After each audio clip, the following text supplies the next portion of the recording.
નમસ્કાર વિદ્યાર્થી મિત્રો આજે આપણે આ વિડીયોની અંદર ધોરણ 7 વિષય સામાજિક વિજ્ઞાનની સ્વ અધ્યયન પોથીનો ભાગ 6 નો પાઠ નંબર 18 સંચાર માધ્યમો અને જાહેરાતની વાત કરવાના છીએ। અહીંયા મિત્રો સ્વ અધ્યયન પોથીના ભાગ 6 ના સામાજિક વિજ્ઞાનના પાઠ 18 નું સંપૂર્ણ સોલ્યુશન છે। મિત્રો આવા સરસ મજાના સોલ્યુશન મેળવવા માટે આપણી ચેનલ મેથ્સ બાય પંકજ કાપડિયાને સબસ્ક્રાઇબ કરો અને આ વિડીયો તમારા મિત્રો સાથે શેર કરો। તો મિત્રો શરૂ કરીએ ધોરણ 7 વિષય સામાજિક વિજ્ઞાનની સ્વ અધ્યયન પોથીનો ભાગ 6 નો પાઠ નંબર 18। પ્રશ્ન 1, નીચે આપેલા દરેક પ્રશ્નના ઉત્તર માટે આપેલા વિકલ્પમાંથી સાચો વિકલ્પ શોધીને બોક્સમાં લખો। એમાં પહેલું, અમિતનો જન્મ 21મી સદીની શરૂઆતમાં ભારતમાં થયો છે, તો તેના સમયમાં સંદેશા વ્યવહારની કઈ કઈ રીતો પ્રચલિત છે? તો ડી વિધાન 1। ત્યાર પછી બીજું, સંચાર માધ્યમ એટલે એનો જવાબ આવશે વિધાન 2 એટલે કે બી।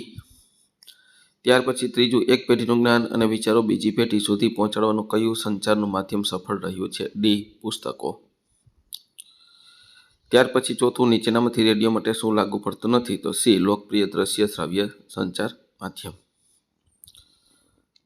ત્યાર પછી પાંચમું, લોકશાહી રાષ્ટ્રમાં સંચાર માધ્યમો કઈ બાબત સાચી નથી? તો બી સંચાર માધ્યમો સ્વતંત્ર ધરાવતા નથી।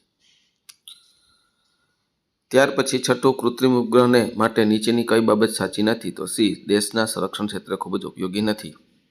સાતમું, બીટુના કાકા પોતાના કાર્યક્ષેત્રમાં વોકી ટોકીનો ખૂબ ઉપયોગ કરે છે, તો તેઓ કયા વ્યવસાય સાથે સંકળાયેલા હશે? તો બી પોલીસ। ત્યાર પછી પ્રશ્ન 2, નીચેની ખાલી જગ્યા પૂરો। મિત્રો વિડીયો સારો લાગ્યો તો ખાસ આપણી ચેનલ મેથ્સ બાય પંકજ કાપડિયાને સબસ્ક્રાઇબ કરો અને આ વિડીયો તમારા મિત્રો સાથે શેર કરો। બીજું કે ડિસ્ક્રિપ્શન બોક્સમાં આપણી શાળા શિક્ષક એપ્લિકેશન લિંક આપી છે, ત્યાંથી એપ્લિકેશન ડાઉનલોડ કરી આ પાઠની તમે PDF મેળવી શકો છો। તો પહેલી ખાલી જગ્યામાં 213, બીજી ખાલી જગ્યામાં દેશોમાં, ત્રીજી ખાલી જગ્યામાં ભારત, ચોથામાં સંચાર, પાંચમામાં ઇન્ટરનેટ અને છઠ્ઠામાં જાહેરાત। ત્યાર પછી પ્રશ્ન 3, ખરા ખોટા જણાવો। એમાં પહેલું સાચું, બીજું સાચું, ત્રીજું સાચું, ચોથું ખોટું અને પાંચમું સાચું। ત્યાર પછી પ્રશ્ન 4, મને ઓળખો। તો પહેલામાં, હું શ્રાવ્ય પ્રકારનો સંચાર માધ્યમ છું, રેડિયો। એક પેઢીનું જ્ઞાન, વિચારો અને સિદ્ધિઓ બીજી પેઢી સુધી પહોંચાડું છું, પુસ્તક।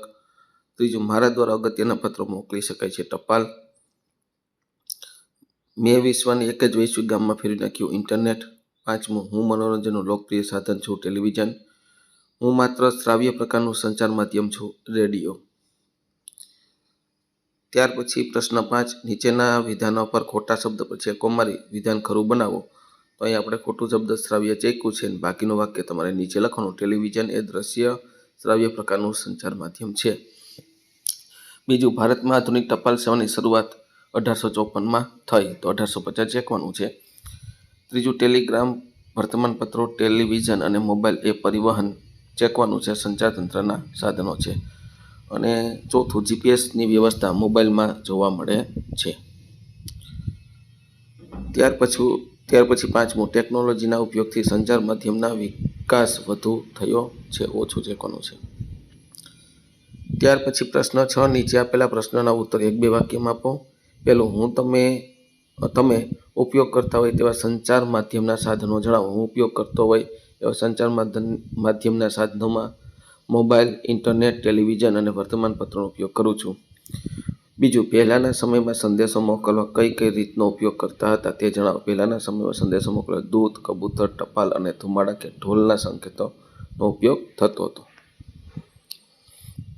ત્રીજું, રેડિયો એ સંચારનું માધ્યમ છે તેવું શા પરથી કહી શકીએ? રેડિયો દ્વારા સમાચાર, માહિતી અને મનોરંજનના કાર્યક્રમો લોકોને પહોંચાડવામાં આવે છે, તેથી રેડિયો સંચારનું માધ્યમ છે।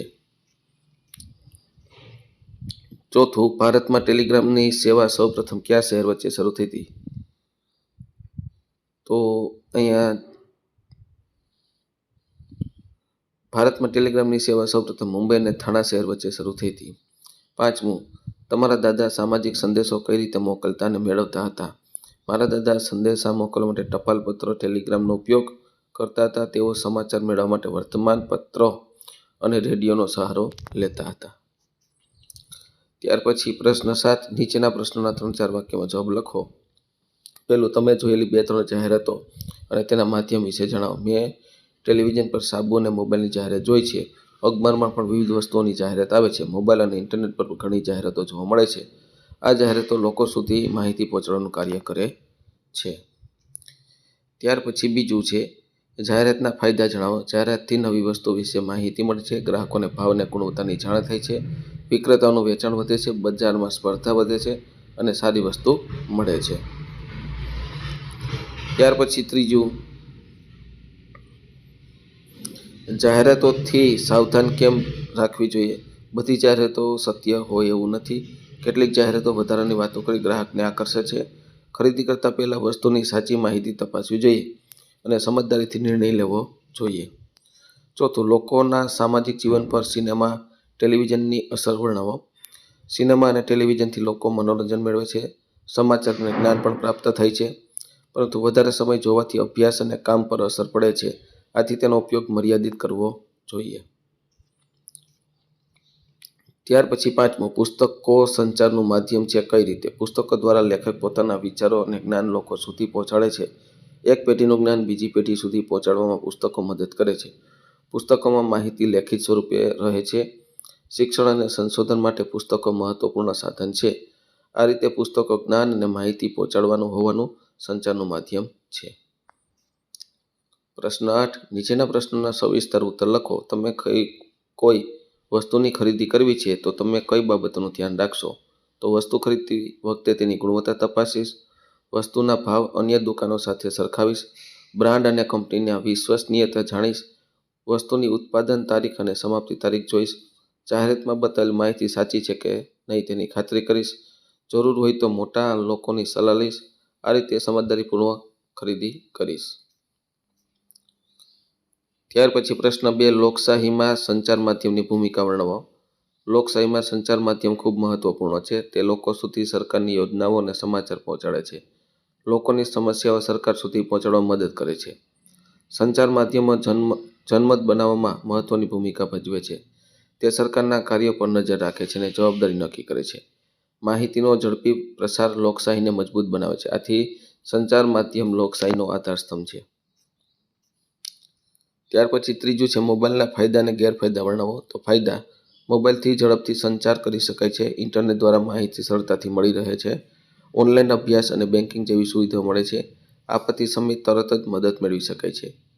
ગેરફાયદા, મોબાઈલનો વધુ પડતો ઉપયોગ આરોગ્ય માટે હાનિકારક છે. વિદ્યાર્થીઓના અભ્યાસમાં ખલેલ પડે છે. સમયનો બગાડ થાય છે અને ખોટી માહિતી અને સાયબર ગુનાનો ભય રહે છે. ત્યાર પછી ચોથું, તમે ટેલિવિઝનના વિક્રેતા છો. તમારી વસ્તુની જાહેરાત કયા સંચારના માધ્યમના ઉપયોગથી કરવા ઈચ્છો? કેમ?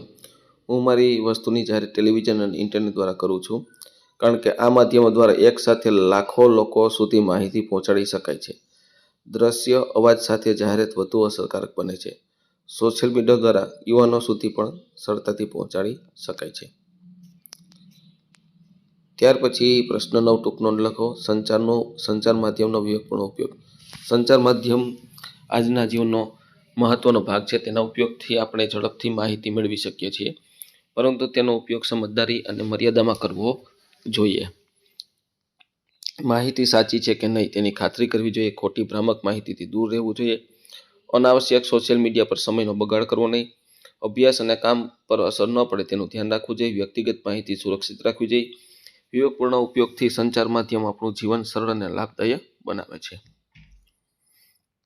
ટપાલ પદ્ધતિ. ટપાલ પદ્ધતિ સંચારનું એક પ્રાચીન અને વિશ્વસનીય સાધન છે. તેના દ્વારા પત્રો, પાર્સલ, દસ્તાવેજો મોકલી શકાય છે. ભારતમાં ટપાલ વિભાગ દેશના ગામડા સુધી સેવા આપે છે. આધુનિક સમયમાં સ્પીડ પોસ્ટ અને રજિસ્ટર પોસ્ટ જેવી સુવિધાઓ છે. મની ઓર્ડર દ્વારા પૈસા પણ મોકલી શકાય છે. ટપાલ પદ્ધતિ સસ્તી અને સુરક્ષિત સેવા આપે છે. દૂરના વિસ્તારો પણ સંદેશો પહોંચાડી તેની મહત્વની ભૂમિકા ભજવે છે. આ રીતે ટપાલ પદ્ધતિ લોકો વચ્ચે સંપર્ક જાળવી રાખે છે. તો મિત્રો, આ હતું આપણું ધોરણ 7 વિષય સામાજિક વિજ્ઞાનની સ્વઅધ્યયન પોથીના પાઠનું સંપૂર્ણ સોલ્યુશન જોયું. મિત્રો, આવા સરસ મજાના સોલ્યુશન મેળવવા માટે આપણી ચેનલને સબસ્ક્રાઈબ કરો અને આ વિડીયો તમારા મિત્રો સાથે શેર કરો.